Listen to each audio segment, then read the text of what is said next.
Jo sóc l'Ernest Codina i actualment estic exercint a RAC 105, presento el Fricandó matiner d'aquesta emissora de ràdio i també sóc cofundador del portal adolescents.cat.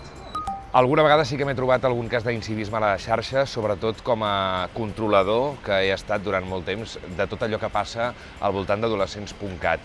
Principalment he trobat alguna mostra d'incivisme en comentaris, petits gestos d'assetjament, algun insult, no? I el que hem fet sempre a adolescents.cat ha estat eliminar totes aquestes faltes de respecte, no? Que no deixa de ser una falta de civisme. Sí que és veritat que com a usuari, navegant pel Facebook, a vegades algun fil de debat en alguna pàgina sobre esport, sobre política, veus que hi ha alguna lluita, alguna pugna, pujadeta de to, i en aquests casos potser sí que he estat una mica més passiu i no m'he involucrat ni tampoc he denunciat res. Si fos testimoni d'un cas d'odi a la xarxa, el que faria, sense cap mena de dubte, és denunciar allò, no? Per exemple, mostres de racisme, d'homofòbia, són coses que no suporto. Soc molt conscient que tot allò que es penja a la xarxa té una incidència bestial.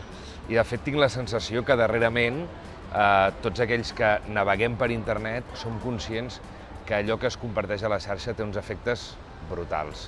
Els usuaris de seguida s'encarreguen d'assenyalar tot allò que és dolent.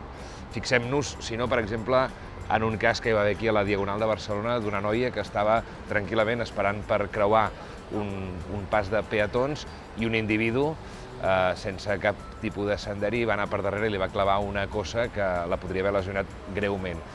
Aquell vídeo ràpidament es va viralitzar a les xarxes i tothom es va encarregar d'assenyalar aquest noi.